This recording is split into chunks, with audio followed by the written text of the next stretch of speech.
stream.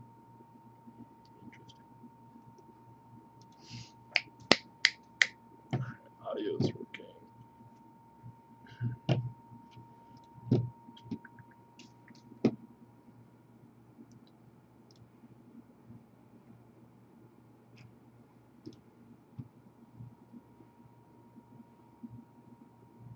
Hello. As you can see, I'm here with Bob. He's a little under the weather, so. Cool. Just make sure the stream's up and going, guys. Tim and Bab will be here in about 4 minutes, so just hang out till then. Yeah. Guess you can hang out with Troll Guy, so I'm gonna go back to work. Later, guys.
Scratch that. I guess I'll hang out for a little bit with you guys till they both get here, because it's going to be a minute or two.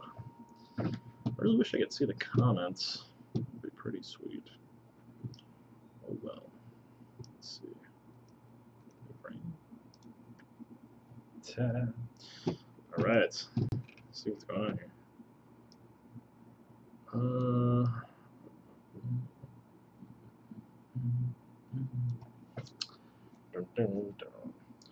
Who is here for the pre-Bob vs. Tim stream with 2 E's? This mask is made by Save Face. It is a troll mask, which they are going to be putting into production, I believe, because you guys have been asking for it since we're the only one that have one. This one was gifted to us by Save Face because we asked them nicely to do that. And so there it is. So yeah, that's Bob's t-shirt. The question is, why isn't he wearing it? Maybe he's shirtless. Or he's wearing something else for a tactical gearheads, which is probably more probable. So, oh wow.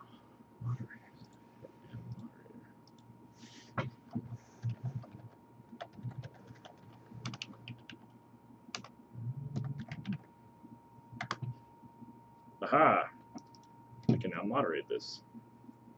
Sweet. That is cool. I was unaware. I'm going to refresh the stream to see some more comments. We're live. I was just hanging out with Bob. Oh, you got my doppelbobber. Yeah, the doppelbobber. I wasn't sure when you were going to get here. Yeah. It's 4:29, 4:30. 4:30? Yeah. Yeah, the doppelbobber. Bob has arrived. He's in the studio right here. It's just friends of mine that have a cartoon. I can't remember if it's on the Cartoon Network right now. I gave me the shirt. Mm-hmm. What's the cartoon called? Shit, I think it's Amazing Superpowers. Amazing Superpowers? Yeah. On Fox at 7 p.m. on your weekday calendars? You can go to AmazingSuperpowers.com. Are we live? Live. We are chitting the chat with the fans, if you will. All right. I'm just going to start this live show just by 2 quick safety announcements. One, do not text and drive. It's very important you don't do that. Just keep yourself safe on the road. I personally lost a good friend this last year from something similar, and I actually met an acquaintance of a Tim vs. Bob 5 who had something just like that happens. So it's very important you stay safe on the road. Don't text and drive. And always remember to wear your iPro when you are going out to play Airsoft. That is also very important. Or just in general. I mean, the world's a dangerous place, you know? I mean, I personally think you should probably wear iPro at all times. Yeah. It might be in your best interest. So. But being a pirate's pretty cool, though. Yeah. Well, seriously, not joking. It's also it's very important to wear iPro when handling real or simulated firearms. Indeed. Or BB guns for that matter. Mm-hmm. I don't want to go to the range day. I usually bring my Smiths. Yeah, actually, the Smith Optics glasses work really well, surprisingly. I do like them. Well, not surprisingly, they're just really good. So yeah, they are. I'm actually, you know, if I can, God, when I get back into skydiving, I'm taking those boogie regulators with me because those will work really well for skydiving. I feel like that's what they're for or something. Yeah, so okay, they were designed for that, but you know, we use them for Airsoft, and I just remember my skydiving goggles, the ones I wore, were just like really uncomfortable, and those are really awesome. They were really uncomfortable? Like the ones that I would wear at the skydiving airfield at Paris Valley, just really uncomfortable, but the Smith Optics are just ridiculously comfortable. I see. So, yeah. Okay. Hello, everybody. For some reason, it doesn't automatically update comments because it is the internet. Well, that is annoying. I just got in the studio, apparently, according to the live stream. Okay. Well, let's just keep going on, assuming that it'll catch up. Let's see. Op H is once again live, but sadly Tim is not here to have Operation H. What is Operation H? Operation Flip the Hat. And now, well, Tim's gonna see this, but it's basically just like, you know how Tim like does up his hair so nice, right? Just like during one live show, it'd be like, just screwed it up immediately. I gotcha. Yeah. I gotcha. I don't think Tim would take that too well. Tim probably isn't gonna see this. Let's be honest. Yeah, I know. I don't think he's gonna watch a whole live stream. No. So you probably You might see the first 5 minutes of that. Doubtful. Yeah. Doubtful. Dave, for watching this, we didn't expect that. All right. Well, I had a great time up at Tim vs. Bob 5. Just want to answer some questions. Some people asked if how was Tim vs. Bob 5. It was really great. You know, sadly the rebellion did not succeed as much as I would have hoped. But I will say the op was definitely quite a success. It was very epic, to be honest. I mean, just the fact that you have that vehicle in there, which sounded scary as all hell. I mean, it was basically an entire city indoors, and that was pretty amazing. I was really happy Team Therapist could make it up because I remember Craig from GamePod really did not think that rockets were going to, you know, be of any help whatsoever. I was like, you haven't met Team Therapist. Little did he know. Yeah. Dude, at one point, Gibby's like, dude, I shot the driver in the face with a rocket. I was like, great. He's like, no, he's mad. I was like, well, sorry. What did he expect that? I know. Gibby's like, I'm sorry, man, but you're in the vehicle. I'm going to shoot at it. So, yeah. He's like, I shot him in the face. I came here to shoot people and have fun. And I did both. Yeah. Yeah. So, no, it was really great. I had a really fun time. I was really happy that so many people showed up. And it was really fun to actually meet everyone afterwards because, I don't know, there's a lot of great people that come out to our events, especially the folks from any number of the armed services, the United States Armed Services. They are always great to have out there. Actually, the gentleman driving the Raptor, the buggy for that game, is a Coast Guardsman. And I believe he did a lot of different boarding operations with the unit that he's a part of. So that's pretty cool. Yeah. Hey, what's up? Real Drift King 4 from Portugal. Great to hear from you. Portugal. That's like right near Russia. Yeah, no, very Island. No, it's actually just above Russia. Oh, so just it's a cold place. Yep. Seems like he's really into Airsoft. That's pretty far. Pretty far off. I loved. If anybody hasn't seen this, you got to go watch your interview with Maureen Chen on our GITV Uncut. Maureen was unaware that Bob was completely trolling her. I was trolling her, yeah. And he was just like talking about Taiwan being a part of China or like. No. She's like, oh, it's right near Asia. I was like, Asia, never heard of it. That's not a place. She's like, you know, Asia. It's Asia. And she got really frustrated after a while. I felt really bad because like Maureen, like, you know, you wouldn't think like she's very relatable as a model, but she's actually, you know, a really nice person. And I felt bad because I don't think she understood that I was joking with her, but I was, and I just kind of went with it. So that's pretty funny. Yeah. Yeah. Are you guys going to be doing an offer battle hack again? I feel like it's hard for me to hear you because you're talking so quietly. Nah. Hopefully we will be. I do know that Battle Hack has a couple ops coming up. American Milsim will be holding a game there, which I believe is, I think it's Operation Blue Gray. If you haven't seen the promo for that video, it is really awesome.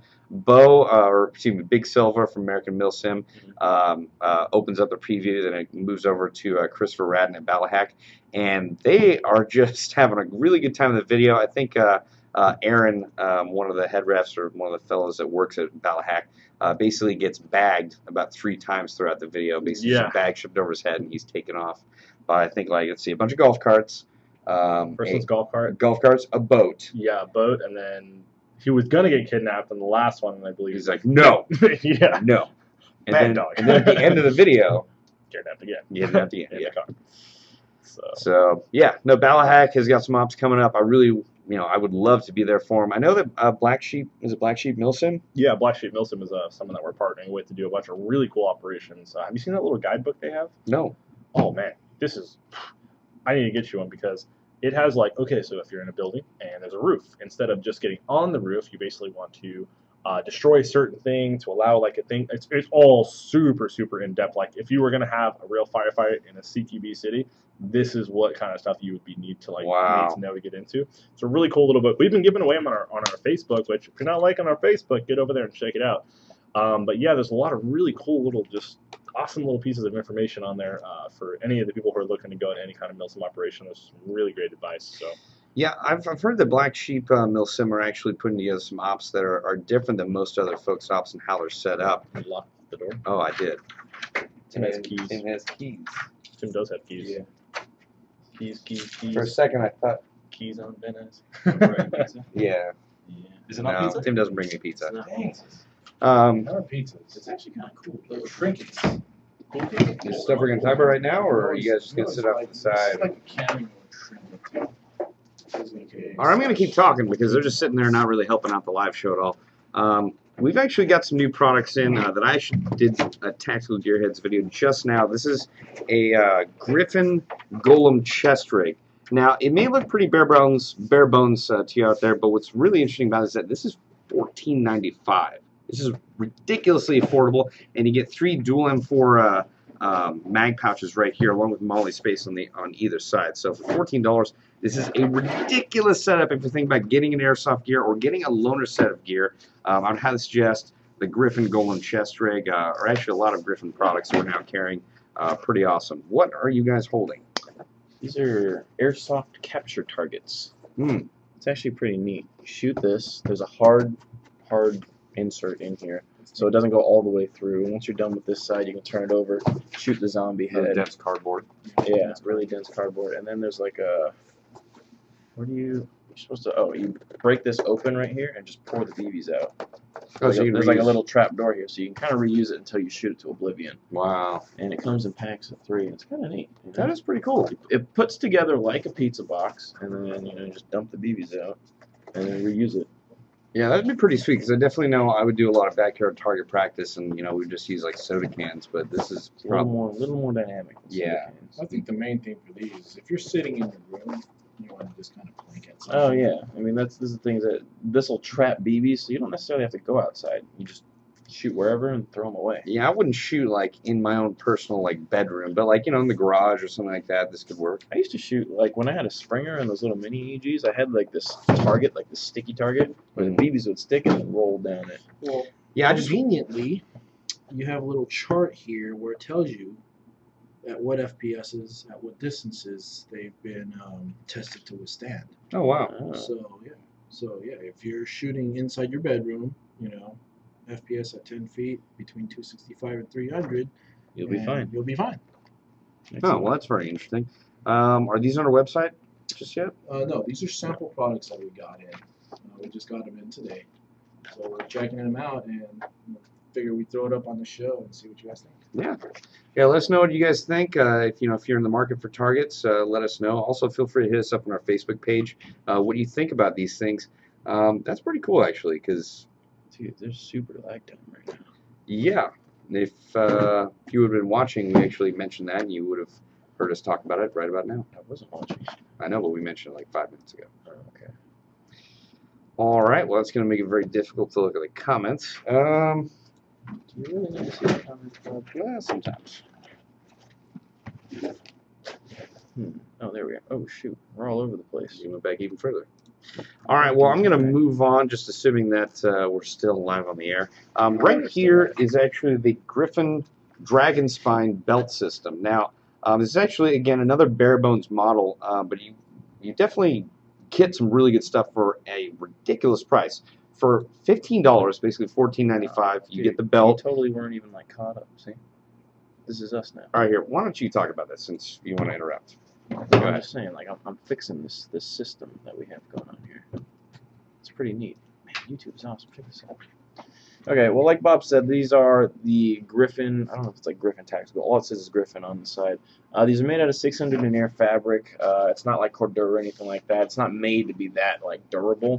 Not the same as your like $600 like Eagle Cyrus plate carrier, but it is a decent setup if you just need the bare bone stuff. Hold your magazines, dump your magazines. It's actually a really good setup if you're going to the range. You don't have to put the mags in your pockets. You don't have to dump your mags on the floor unless you want to be tactical like Travis Haley and fling them to the side and stuff like that. But hey, if you want to keep your stuff in good shape, this is actually a decent rig to go to the range with. It's not like audacious, going to the range with your full like Bob the Axeman size plate carrier, but it will hold the equipment that you need and it will do the job. What I actually like about this is that it's like for $30, you can get both of these. You can carry all your mags in this. You can get the belt. You have a dump/recovery pouch. But I always carry water in my person, so I use the actual other dual M4 pouch just to hold 2 bottles of water. So you can have your mags, you can have your water, you can have your dump pouch. Basically everything you need for $30.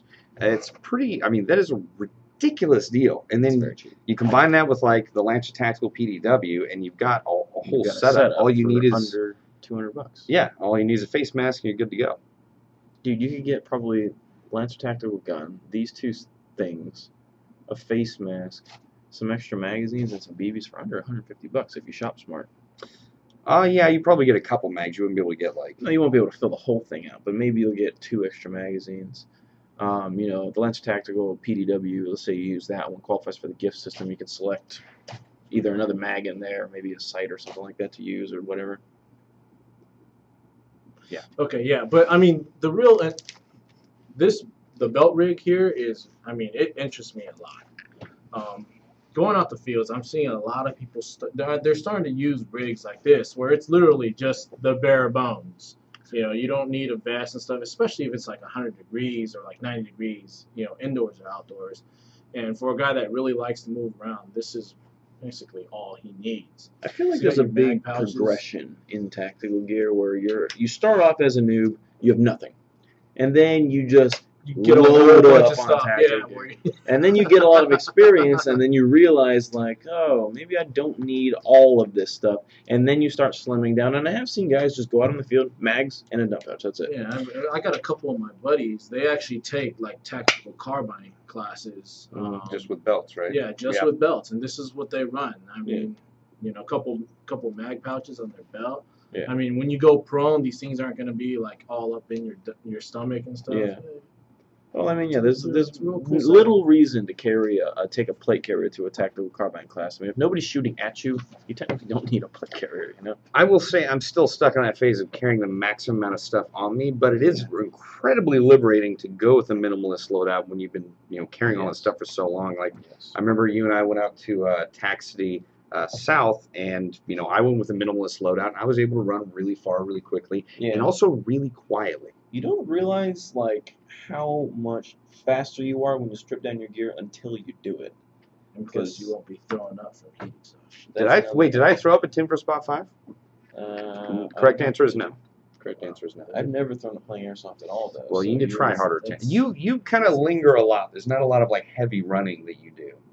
No, work smarter, not really. Not harder.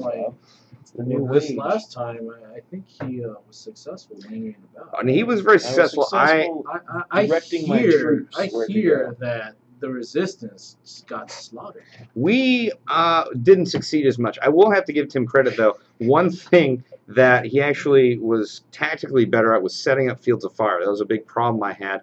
You had actually a better idea for controlling the battlefield as far as securing specific buildings. Like I had areas I want to take over, but I didn't identify the buildings that had the greatest field of fire ahead of time. Running at people with guns with foam equipment is usually not the best way to capture a building. Well, it's not necessarily that so much as like, you know, when we're going for the bank, like you guys already had 3 different lanes of fire. So like just the 1 or 2 entrances we had were completely covered. Yeah. And that gas station, for one, like we were able to shoot into it, but anytime we got guys into it, they would literally be in It's there. a wide open. Yeah, No, it's not that. It's like the area where they could have like shot at your side, we're all boarded up. So your guys could literally get up to the door and make entry before my guys could even start firing at them. Well, the other thing is, though, the thing that was difficult for us is because we had the walled off side, we had to go all the way around the building to get in it. You had to get in through the front, but once you got in there, as long as you crouched down, you were good. Well, I mean, until we started lobbing rockets. Yeah, a team therapist shot a rocket right in there, just wiped everybody out in one shot. They actually did that a couple times. Yeah, and so it's not as easy as it looks, you know. No, but I will say, I mean, it was very tough for us the few times that we did hold it for a little bit. Just like the fact that we couldn't cover anywhere, they just had to sit in there and hope. Yeah, I noticed in the video too. Once my guys did get in there, some of them weren't even firing. They were just like, "Don't get shot." Yeah, I just mean, hold it out. works. I mean, all I needed to do was get the guys in there, and then I had the objective. So yeah. But yeah, I noticed a couple of tactical errors on your part, or at least not errors, but like, oh, it was like, wow, if Bob had done this at this point, he actually might have. We talked about like going into that building instead of heading to the car, and I would have succeeded more. I would have succeeded more. Yeah, I think it sounds like fun. I wish I was there. I wish you. Do you remember the plan that we had for Tim vs. Bob 3? Which one was that one? Well, you said like, "Hey, Bob, I might just show up." I was like, "Oh, Frank, this would be great." Oh Yeah. I told that him totally would have been that was awesome. I told him I was like, "Hey, man, you should show up, bring like the most bitchin' ass guns you can get, maybe gun zerker, like 2 guns, 1 in each hand, and just enter from the center of the field and take on all comers. Like just don't like just shoot everyone, just like an army of one kind of like tech department." You know. So I thought that would have been really fun. It's actually pretty fun to play Airsoft with this guy. I hope he can make it out to some of our events. 2 P90s with box mags. Dangerous. Hey, you remember those P90s? Yeah. I remember using I used one of them at Tax City one time, or back when it was called Airsoft Playground, and somebody was peeking around the corner, and I shot him in the face mask, and you know, one trigger pull on that thing shoots like, I don't know how fast, but 30-something BBs, right?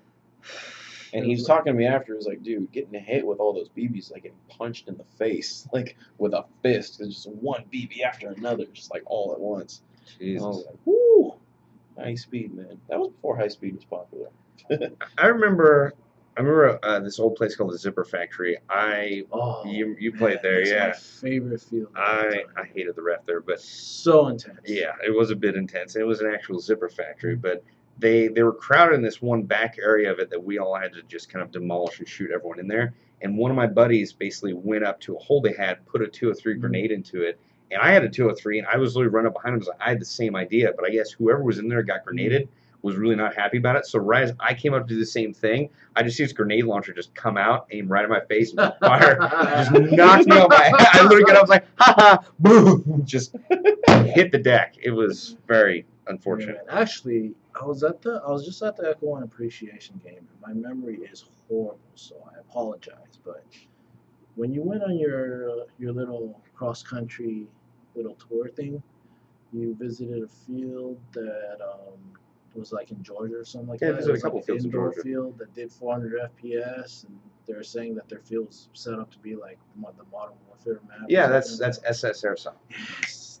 That what was really interesting about that is the owner of the field had been playing one of those games with his son, and literally was like, "Damn, that looks like a badass building." And he took a screen cap of the building, and it is the exact same building from one of the favelas. He put it into the he literally, and the cool thing is it's part sheet metal, part wood, so when you hear it getting shot, it sounds like a ranky ass, like a janky building, and it's loud as hell. But yeah, the way he was describing the field and the way they play, it actually seems pretty similar to Zipper Factory. He was telling me that it's indoors, so it's CQB, but it's 400 FPS, and there aren't any sissies there.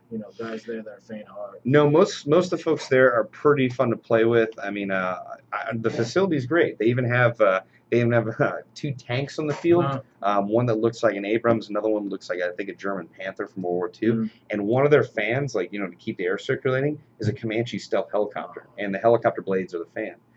It's a really cool field, runs by some amazing people. I was really happy I got to go there, and they were very welcoming. Turd Supergit. Their staff is Turd. also... Turd Supergit. He actually knows about Zipper Factory. Oh, wow. That's interesting. That's sick. Turd Supergit. Oh, TRD Super GT. Super GT. How did you not get that? I didn't know. Supergit.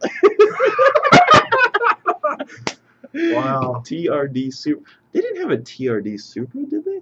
The Toyota Racing Development, was that around back then? Yeah. I mean, I'm not big into Toyota, so I'm not sure. Yeah. That's that Zipper Factory. Actually, I think one of the guys that worked there had a Supra. TRD Super GT. Did he drive a Super? Yeah, he had a Supra. Oh shit. This is a bit off topic for your car talk. What is the TMC Costa leg rig? Because I'm only familiar with the high-speed like HSGI Costa leg rig, which I have. You asking me? Well, I'm asking you and Frank here. You're familiar with the TMC Costa leg rig? Doesn't look like it. No. Oh, actually, wait. The Costa one?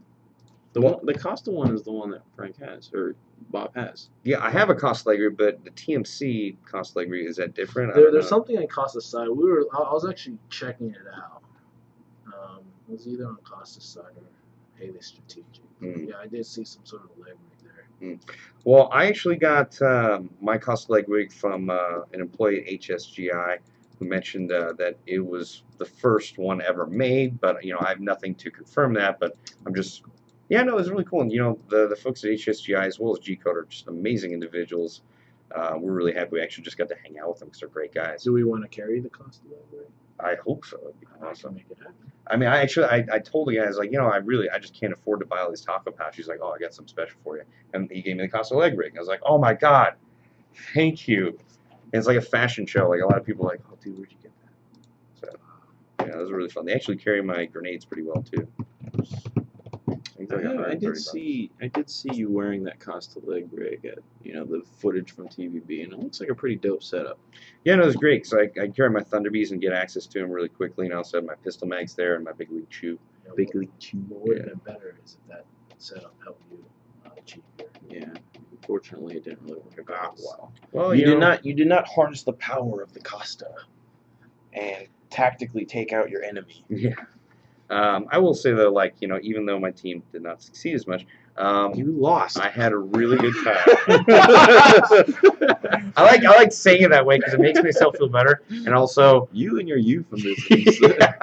I did not succeed as much at StarCraft last night, Bob. well, you got your ass handed to you twice. No, I did not succeed as much. See how stupid that is? I lost in StarCraft. You lost TVB5. We'll just leave it at that. I'm still proud of my Rebel Troopers that came out. A lot of them fought very hard. And the funny thing is that Provided great targets. after watching the video, I saw a lot of my guys that were like hiding behind cover. They're like, geez, there's so much fire out there. Yeah. And I thought it was just my team doing that. Yeah, But when my I team saw was the doing video, that too. and part of it, there's actually, you guys are at the gas station. There's one kid who has his back to all the shooting, and he's like, he sees everyone around. He's like so scared shitless. He like pulls out a radio and tries to do something effective. And just the look of terror on his face is priceless. There was a lot of fire going around. I remember, and you'll see this because I put up a semi-uncut version of my point of view of the whole game on uncut. I took out the boring parts where I was waiting in respawn. But there was a point in time during game one where a couple of you guys made it into my hotel, which was like right near our respawn. Yeah. And I was like, how did they get in here? And so I was at respawn with everyone. I was like, our first prerogative is to make sure that we clear out the hotel. So all 30 of us, when we leave here, we're going to go into that building and make sure that hotel gets back under our possessions. There's no freaking way I'm going to have rebel forces flood that hotel and just shoot us right out of respawn. Yeah, I sent Chris Bast up there to take that hotel. It was his idea from the get-go, but I approved. I said, hey, get down there and try and cut off their reinforcements to the bank. So you were able to move your stuff around. Well, we were able to move my stuff around, but the thing is, we literally had two lanes where we could move, like up the right road that was all the way along near spawn, and the left road towards the bank. Yeah. Anytime we tried to go into the center or curve around, we just got hit and just stopped. The middle's tough because there are players that have their 350 FPS guns that allow them to clear, but there were quite a few guys that didn't go into buildings at all, and they could shoot almost all the way across the field. Because they shoot 400 FPS, and plus you're indoors, so there's no wind or anything like that obstructing your shot, and so it could be difficult to move around. It really required a lot of teamwork, and that's where I think that you guys fell apart the most, in my opinion. You're a jackass. Well, I'm just saying, man. Like, I'm looking at your Every charges. I'm looking at your See, you charges, and gotta- I'm like, man, you need to have somebody shooting while the other guys are moving, right? To be honest, like the biggest problem I had, and that's why I remember you saying, and you and Josh both said the same thing last time, like, Bob, why'd you always human wave charges? And it was basically because that is the only way I could get my troops to move forward at certain points. Like, I would be like, hey, guys, we need to do this, we need to do this. I need you four to go around here and do this. Like, you guys have to move it that way. And be like, all right, let's go. Nobody would move. And I eventually got to the point where I was like, hey, who wants to follow me? And then everyone was down. And it's just like sometimes you cannot get people to move from where they are unless you say, hey, follow my footsteps.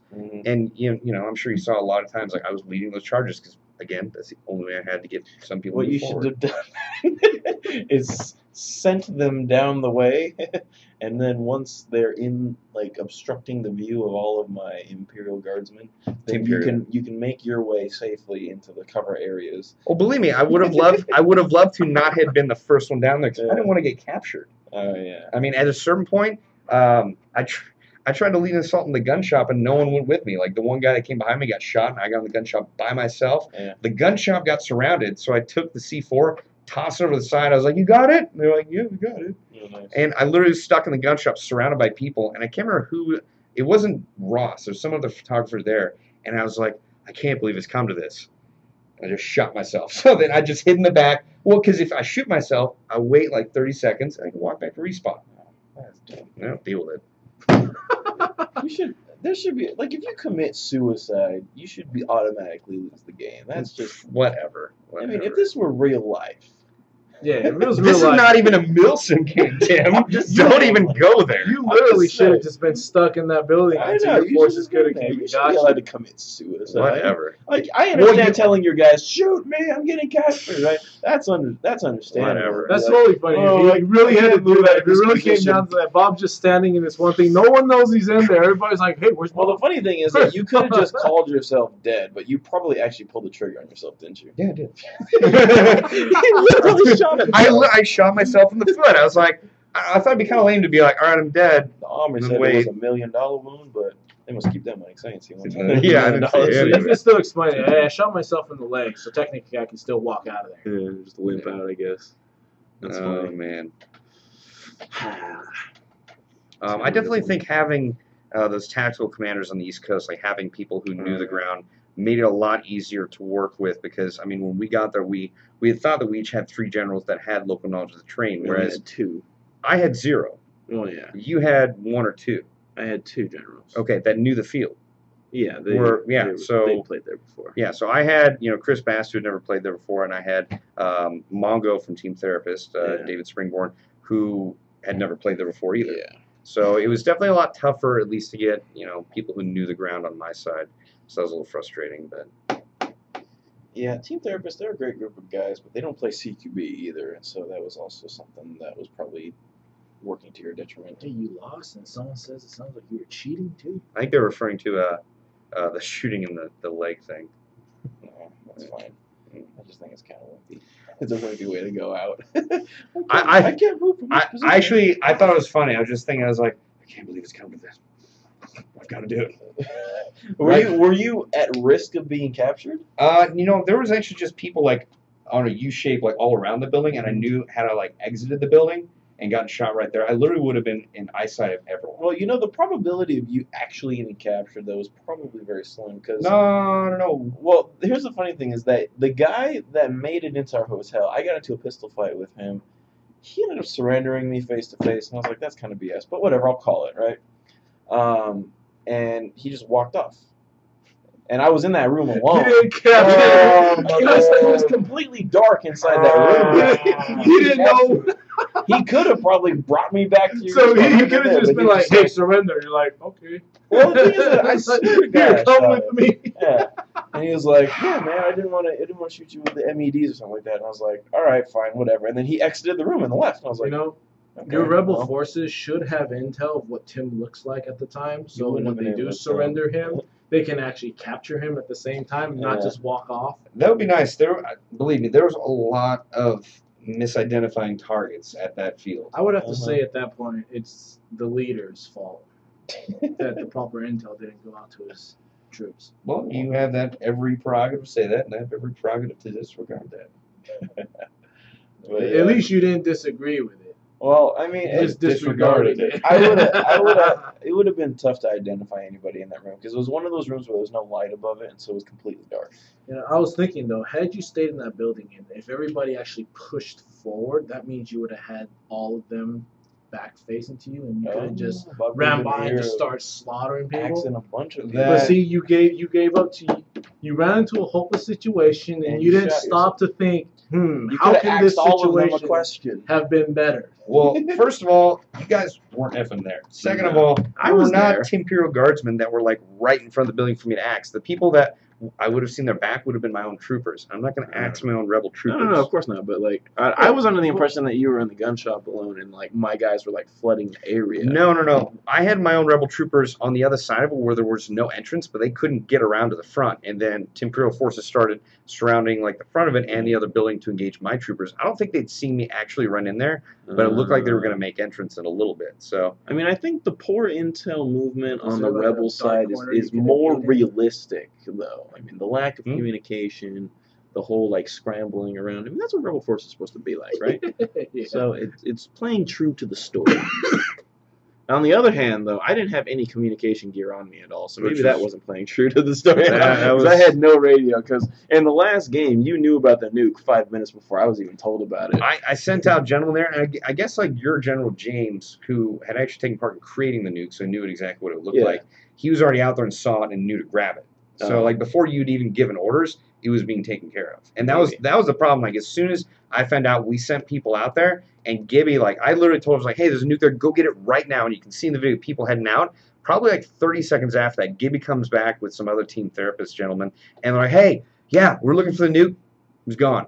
And then right after he said it's gone, I hear a rebel like, they're retreating! They're retreating! And I'm like, they're not running away for no reason. They probably have the nuke. And he's like, oh. Because I could see your guys like running back. I was like, they're collapsing on the nuclear weapon. They're not just running away because we're scared. Yeah. Like, We got him on the run, boys! let's go! Because he was so happy. He's like, they're going back! I was like, They're not it's not for the reason you think. Oh man, I was actually kind of pissed off that Jet put the nuke in play in the first place. because That it wasn't planned. No. It wasn't planned. It was an ad hoc, just boom, throw it in there. And Jet apparently thought it was just going to be a stalemate in the middle of the field until the end of the game.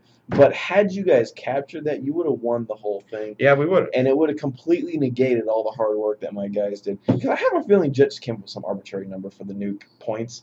And I did the math in my head real quick. I was like, oh, you mother, dude. Go get that nuke. I think immediately told all of my guys, your job now is to get the nuclear device. You know, I think he'd actually established ahead of time that it was going to be like 30 points and 30 or 40 points, and then my escape was like 25 points. So Yeah, that was established ahead of time, but the nuclear bomb wasn't established at all. no, it was established as a separate scenario. But yeah, neither you Yeah, nor but there I. were no points designations for it. You Though. sure? Not in the slip that I had. I knew that the nuke was made for that other scenario, that what if scenario at the very end. But there was no points designation for it. Just like, I mean, realistically, I had to get all of my equipment to the bank in the first game. I didn't know how much all that stuff was worth, though. You know? Yeah, no, that was tough because like when we were searching for all those different things, like I saw a lot of you guys shooting. I was like, all right, they're obviously not searching as much, so we might get the W on this one, get the win. And I was trying to make sure each of my guys was searching whereas the other half. Are you talking about game 3? Yeah. Okay. Hey, there's your buddy that was yelling. That was me who's yelling for the other retreating. Yeah, you only beat us by one item in that game. I know, and I felt bad because I told my troopers, I was like, all right, guys, we won that last one. And they're like, yeah. I was like, by 1 point. They're like, oh. I was like, look, guys, I just mean, like, we got to keep fighting hard. Like, you know, we're on the cups. Like, we can do this. We just got to keep pushing it out there. And it was definitely tough. Sounds like a lot of fun. No, it was definitely a lot of fun. Even getting rolled by that buggy was pretty fun because it sounds so scary. Yeah. Like, "Arrgh," just come around the corner, Yeah, then yeah, lights yeah. up and opens up on people. It probably one of my favorite parts of the video though is when the guys in the buggy. One of the guys is a gentleman who Fenelman. okay, who either currently serves or till recently served in the Coast Guard. He was driving, I think and then currently. currently does. And then there was like a game warden or a ref that was like running the gun. And at a certain point, they're on the radio like, we just took one rocket in. How many rockets does it take to kill us? It takes two. It takes two. And the driver's like, well, get on a freaking gun, Charlie. Yeah. And they're just like, he's like, oh, and it's just frantic from then on. So it felt pretty real for them, I guess. Yeah. They were getting shot up. Oh, There was yeah, for sure. there was no cover in that There's buggy. gotta be like, they gotta put windows or something Yeah. on the buggy that they can protect the drivers, because they're not technically in the game. They're just you know? taking hits. Yeah, no, they were like the driver was like this. He was like, Yeah. okay, drive, Yeah. and he's just getting shot up. Well, the funny thing is, the first time they went out, the driver wasn't even wearing a face mask. He was wearing goggles. Yeah. Dude, this thing is going to be a BB magnet. Like, you should wear a full face Yeah, mask. And then that clip that you're talking about, they have a face mask on in that game. yeah, so yeah. He learned his lesson lesson. learned. Yeah. Dude, that guy must have been down. Just, He sacrificed himself for the good of the game. Yeah, no, he was pretty That's legit. awesome. Even the day before. is the shit. Yeah, Ron yeah. is a cool dude. Because I remember a couple games where there were vehicles with guns. I mean, these guys were literally like 200, 300 yards away from a building, and they literally just stopped right there. They're trying to arc BBs into the building. Nobody calls that. I remember Walter was just like, "Hey, what are you doing? Move forward! What's the matter with you guys?" Yeah. I don't know. Nobody's gonna call that. You shoot BBs up in the air, it just falls on people. Dude, they weren't even reaching the building. It was like for the effect, you Oh, know. really? But it didn't even create any kind of effect. It was just like, Just oh like- yeah, that's okay. Yeah. Integrating vehicles into games sounds like a good idea, but you really have to think it through to make it kind of effective. And you definitely need to tell, this what's going on, what vehicles on what team, because that gets really confusing. Really, You got to protect the driver, or the driver has Yeah. to have like. Okay, a lot of folks are asking questions that probably need answers. Need answers. I don't need answers, but this is actually a good question since we got Frank here. What snipers are behind me? We've got two snipers here. It looks like we've got the This is the AAC-21. AAC-21, Mm-hmm. and that is a G700 with an extended barrel. I think that's a prototype barrel. That barrel actually comes almost to the end of that barrel extension. It's a long barrel. All right, so now you'll know. This right here is one of my favorite right now. The AAC-21. Now we have that in two colors. Yes, we do. We have them in black and flat dark earth. Now they don't normally come with this stock on it or this grip. No, Correct? Yeah. no. They just come with a rubberized grip now and a standard 6-position collapsible stock. So LE stock. yep, Yeah. the option is up to whoever buys one on how they want to upgrade. It's actually surprisingly lightweight for being a full metal gun. I thought it was gonna be much heavier, but with how ported it is, it's actually really not that front heavy, which makes it a lot easier to use as an airsoft sniper rifle. Mm-hmm. That's pretty cool. Yeah. Let's get back to the comments so we can at least answer some. Nope. Yes. Not gonna do that. Yes. No, we're not doing that. Tim. Kill him. Oh shoot! Hold on. That's not what I want. Talk about TVB5 some more. This could have been done before. When do you guys get the Ares M40? Answer that one, Bob. Well, Tim, I really don't have any good information to give. I would assume that you would have the information because people have been asking about the Ares M40 Ever for since a we long, did that video a right long after time. SHOT Show. And we haven't gotten any information out of Ares. The last I've heard of that gun is that there were some complications with the stock companies, because one of the key features that Wallace was trying to get through with that gun was the fact that you could use real steel stocks on it. Yes. No, it was actually a Macmillan stock. Yeah. Mm. But he also wanted it to be available aftermarket, other types of stocks Yeah. to go onto that. But something happened, didn't work out for some reason or another, and so that's what I think has been delaying that gun. But I haven't heard anything of it recently. So yeah. Bob, I have a question. Why haven't you done? Sorry. There it is. It's right here.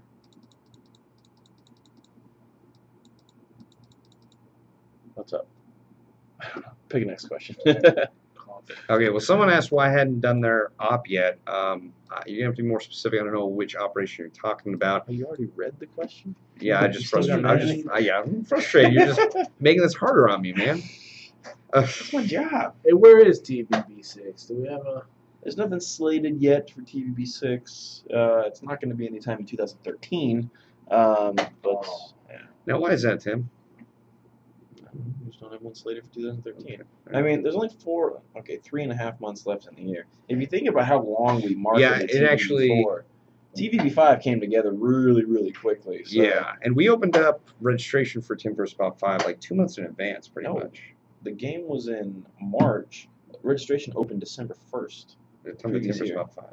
Oh, 5, yeah. I mean, that was unprecedented. We did it 2 months in advance. But Yeah. ideally, from a marketing perspective, I would have liked to have had more time to do that. Now, fortunately, you guys are such awesome fans. The game sold out anyway. But, I was running the risk of very heavily going into that game outnumbered by a lot because, a lot of the Rebel forces signed it right away. The Tempire guys, they were kind of I had a procrastinating a little bit, but they pulled through in the end. I had a fair amount of Imperial Guardsmen come up to me like, yeah, I want to sign up for your team, but it just filled up so fast. And Yeah. it's interesting though, is because we always get like some people that complain like, hey, we got our hotel booked, we got our plane ticket, We didn't but get we tickets. forgot to get the ticket for the game. And Gibby. yeah, Gibby from Team Therapist, man, I love you to death, but Get on gotta this buy that ticket first. Yeah, very lucky. Yeah, so it's really important if you want to go to get those tickets way ahead of time because they sell out pretty quickly, Yeah. regardless of their locale. So, It creeps up on people the ending registration date for the game. and we did have some folks that flew out from Virginia to go to this event We too. had some people. I had talked to a mom that flew from Colorado. Yep. I think I spoke with the family that came from Virginia as They were well. at Timber Spot 4 and 4.5. Yeah, I remember seeing that patch out there. They flew out. Yeah. Yeah, they flew up for this That's next cool. one. Yeah, it is. That's awesome. There were a lot of people from the SoCal area that drove a long way up NorCal to get That's to right. the game. Team Therapists, they're down in San Diego. It's pretty much as far south as you can get almost, right? Yeah, that's So funny. I took there were a bus up lot of there. great guys and girls that came out from a long way to go to the game. So that was really cool. It's funny. I actually hadn't seen Despicable Me before, so when they told me they were minions, I had to get on my phone. I was like, I'm so stupid. I was like, you guys look just like Despicable Me minions. Yeah, they do. Except for what was up with that guy? They had a purple one. There's a purple minion. Is there a purple? Yeah. Yeah, the Shoot, new I one. thought they were all yellow. They're like, they're all It messed would have up. been better if they were all mono. I mean, it made sense. And the funny thing is, they give me something every time after one of their games. And the last time it was the rainbow colored ponchos, and this Yeah. time it was that purple hair from the minion. So Yeah, the They purple didn't ones all are have like. purple hair, did they? no, just the purple minion. Okay. They're like Well, the I didn't want vicious Mongo to minions. give me his overalls. Yeah, No. that would have been. He said I could fit in them. He's like, yeah, get in. I was like, no, I'm You all could right. fit them with I'm him all in right. there. Yeah, no. Those were pretty big overalls. They're pretty big, yeah.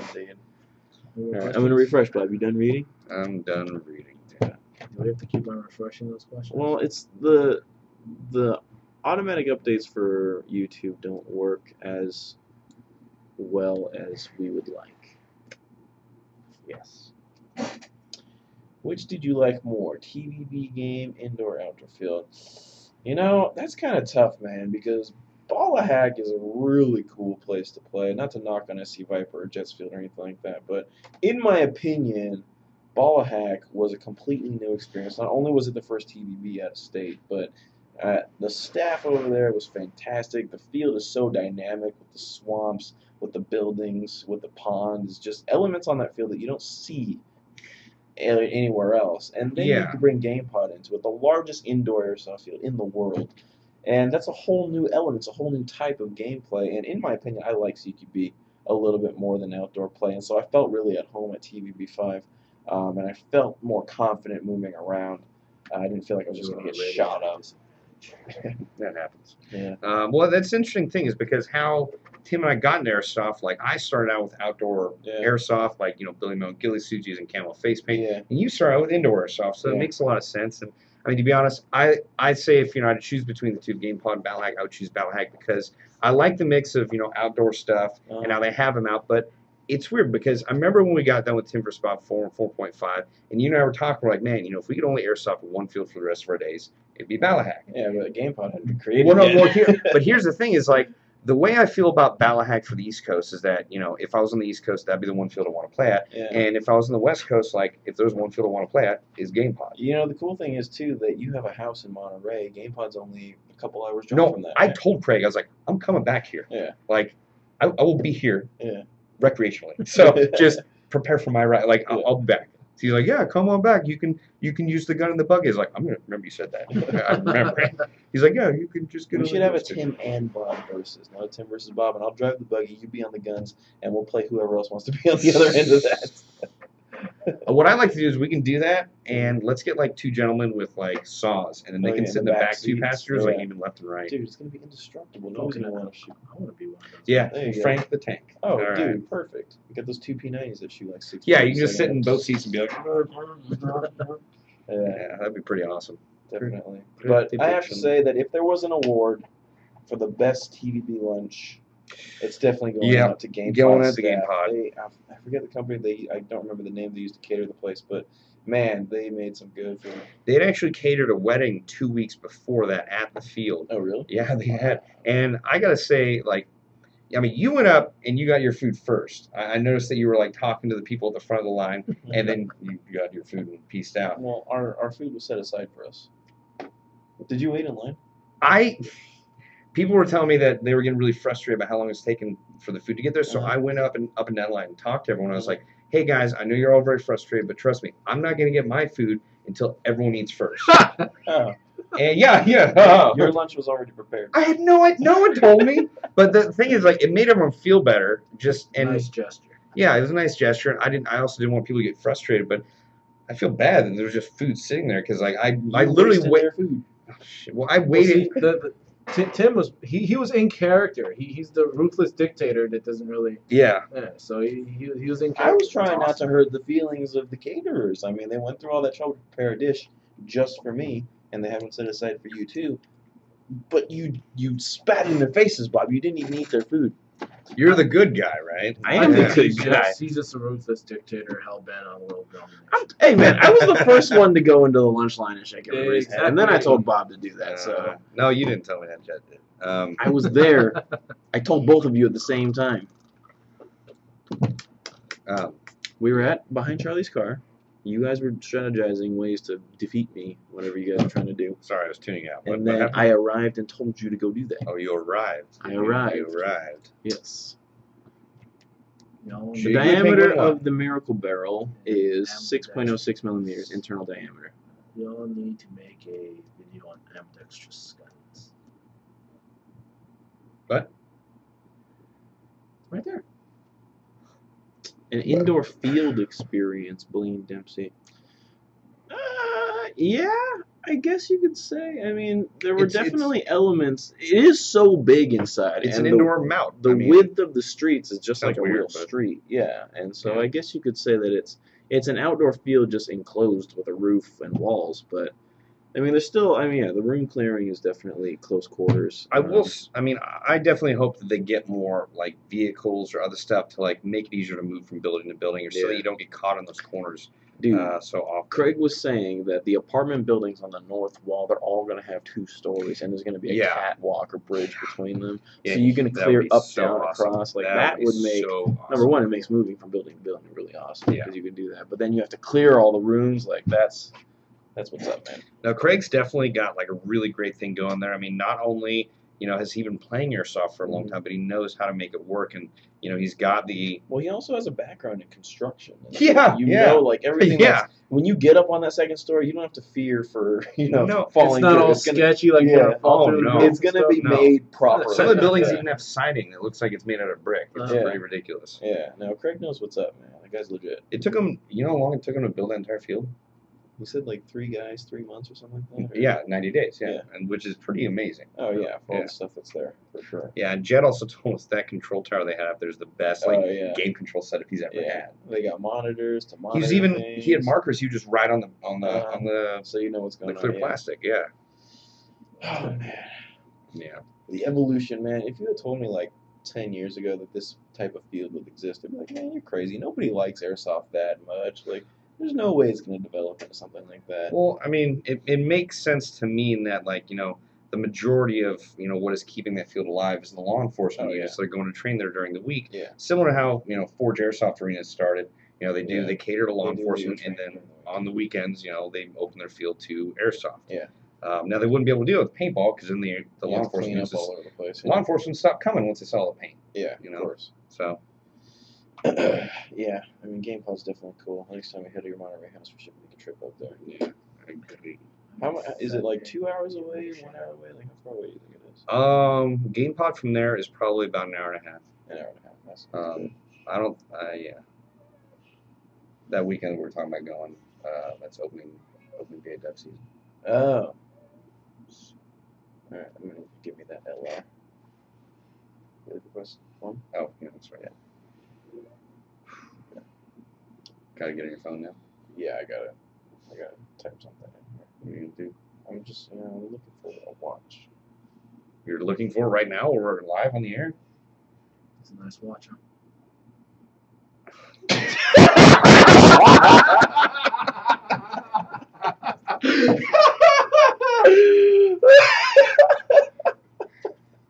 Tim, I heard this story at SHOT Show, and it's about Yeah, a farm Bob, animal. yeah.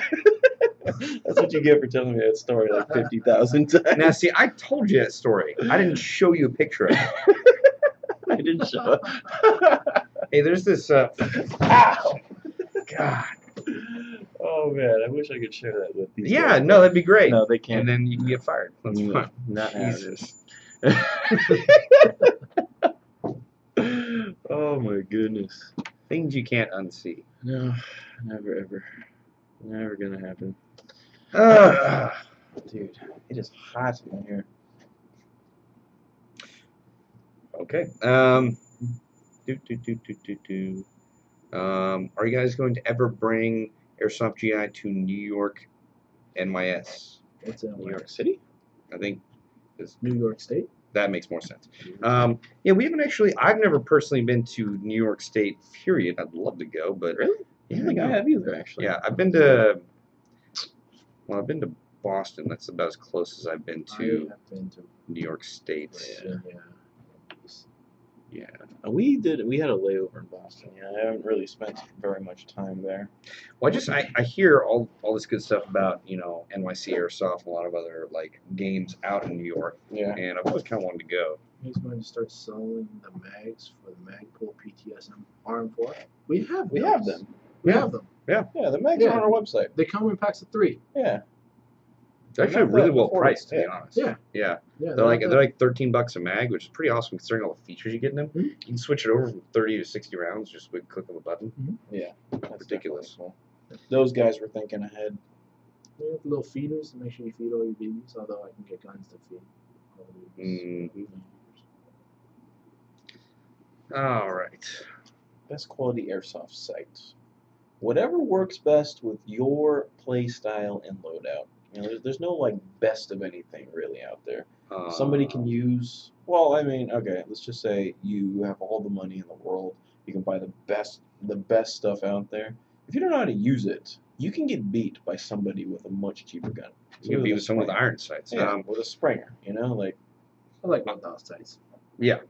I personally prefer sights by NC Star, their Vism lineup. So they make good stuff. I have a green dot sight by Vism by NC Star. That it's a green dot sight, and it also has an integrated red laser, and you can turn one on or the other or both, and it's pretty cool. It's also very small, so it doesn't really take up a lot of area around the gun. So I can look through that and also see my peripherals. So I'm a big fan of that one. I like those 1.5 to 4 power scopes. Yeah, those are good The for Vism airsoft. Evolution scope Yeah. is, considering that's $200, which sounds like a lot for a scope, but there are other scopes on the market that do the same thing as that scope that are like $600 to $800. Mhm. Yeah. So And it's the Vism scope is a good deal. a real clear scope, too, if you look through it, if you ever use it, too. So Yeah. it's, That's the thing that actually surprised me. I when would I actually first- say that scope is worth more than what it's priced at. Yeah. But for the average airsoft player, it's going to be a little bit out. Yeah, but if you don't sample lots of scopes, though, you don't know. You don't know what's out there. So the difference between a $50 scope and a $250 scope, the clarity of the lens, the build construction, and stuff like that, those are the type of things that you don't realize a lot of times. And sometimes you might just be going for the cheaper thing, like, hey, my $50 scope's going to get the job done.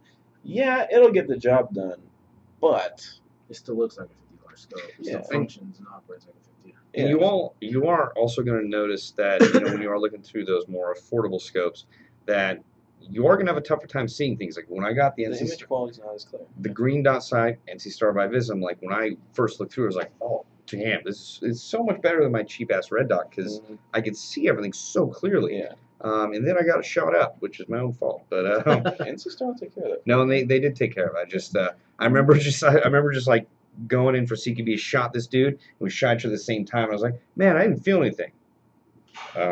Will you come back to the East Coast soon, please?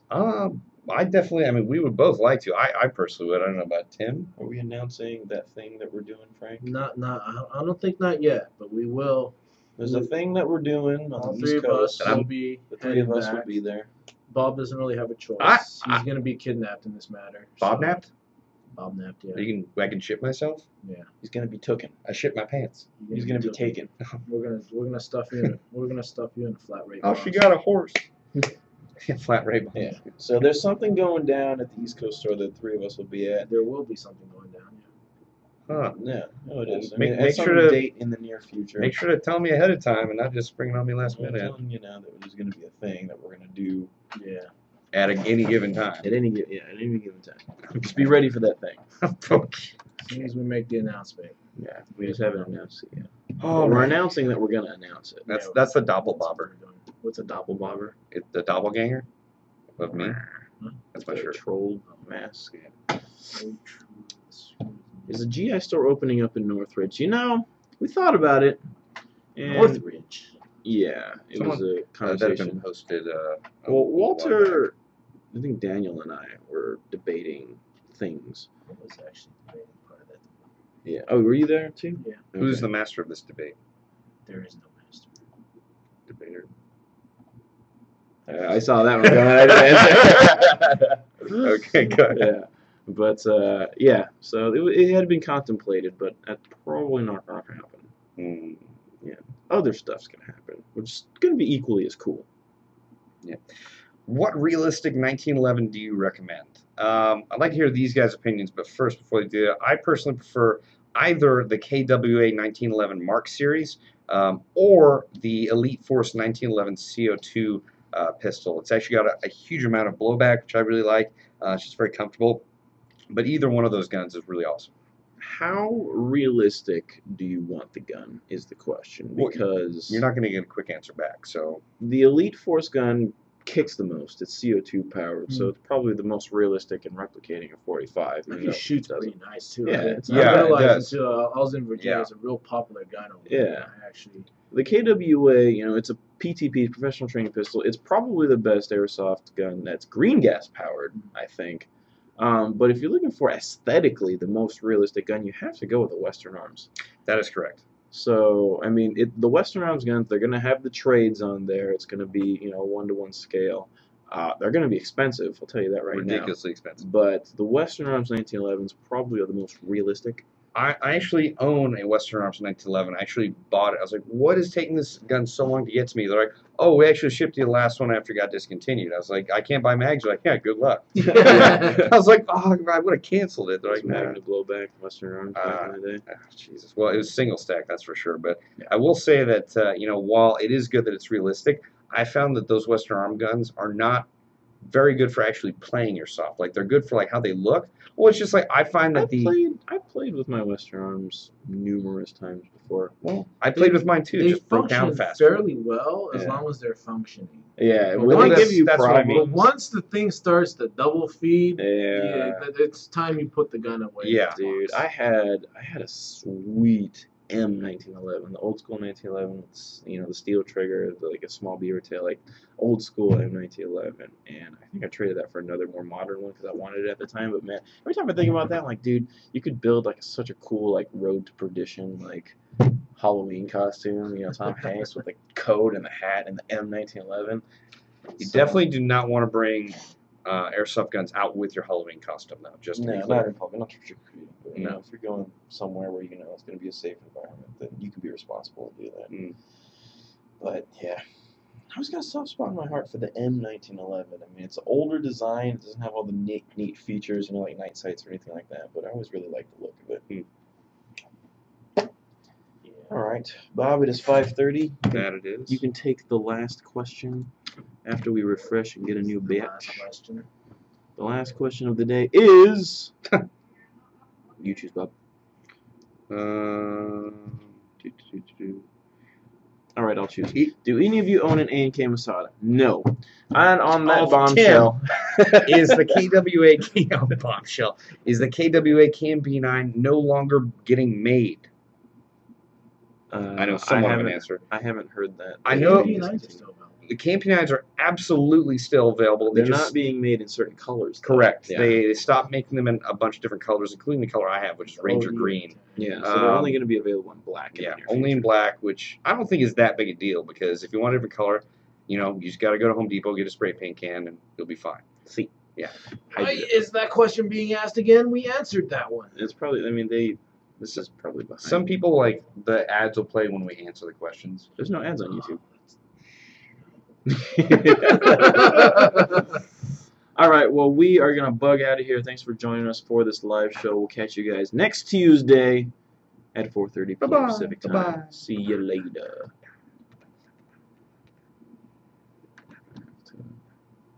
I'm like waving all the way off here and it's coming off screens. Stop it, Bob. Are we done yet? Well, we have to wait until that catches up with us. Do we really? Stop broadcasting. Yeah. So why are we asking that question again? And I'm like, oh, it's probably too late. And I'm like, Are they still seeing this? Yeah, We're still sitting. and they're still live because we haven't figured out how to properly end the show. yeah. Hold on, I'm signing them off right now. You guys okay. record WA again? No. Don't know.